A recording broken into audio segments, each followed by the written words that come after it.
আজ একটা মজার পকোড়া রেসিপি আপনাদের সঙ্গে শেয়ার করব। একেবারে কুরকুরে মুচমুচে পকোড়া, যেটা আমাদের সবারই পছন্দের খাবার।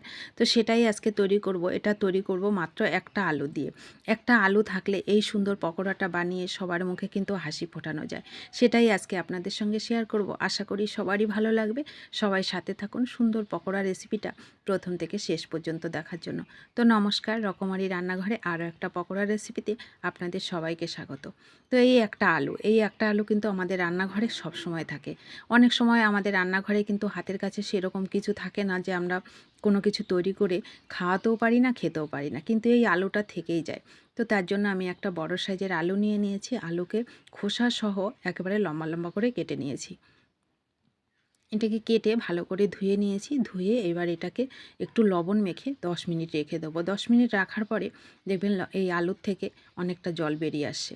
তো এটাকে ভালো করে মাখতে হবে। লবণটা ভালো করে মেখে আমি 10 মিনিট এটাকে ঢেকে রেখে দিয়েছি।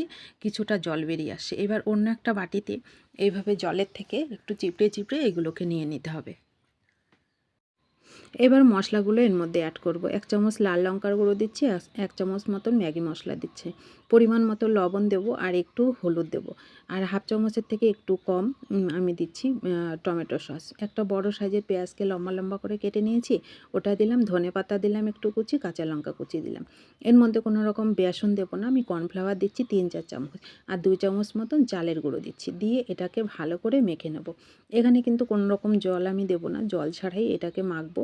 তো একটু কিছুক্ষণ মেখে নিলে এটার থেকেই মানে আলুগুলোর থেকে অনেকটা জল বেরিয়ে আসে। তো সেটা দিয়ে কিন্তু সুন্দর মাখাটা রেডি হয়ে যায়।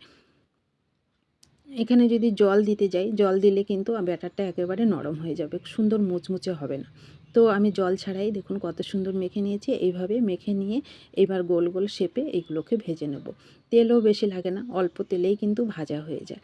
তো আমি গ্যাসে কড়াই বসিয়ে তেলটা দিয়ে দিলাম। তেলটাকে গরম করে এবার এগুলোকে দিয়ে দেবো।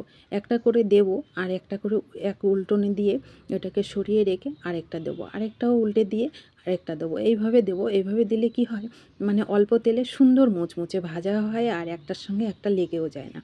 খুবই মজার এই রেসিপিটা। আশা করি আপনাদের ভালো লাগবে। ভালো লাগলে সবাইকে শেয়ার করে দেবেন একটু।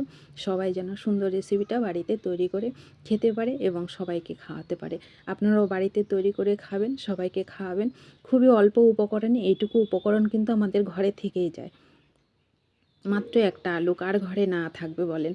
আর একটু তেলও বেশি লাগে না, খুবই অল্প তেলে এটা ভাজা যায়, একেবারে মুচমুচে হয়। গ্যাসের ফ্লেমটাকে একবার লো করে একবার মিডিয়াম করে এইভাবে করে কিছুক্ষণ উল্টে পাল্টে দেখুন সবগুলো আমার ভাজা হয়ে গেল।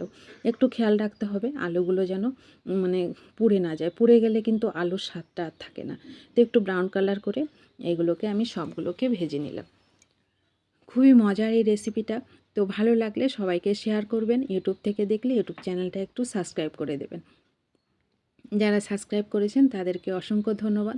সবাই ভালো থাকুন, সুস্থ থাকুন। এই সুন্দর রেসিপিটা বাড়িতে তৈরি করে খান এবং সবাইকে খাওয়ান। তো দেখুন তৈরি হয়ে গেল মজার রেসিপিটা।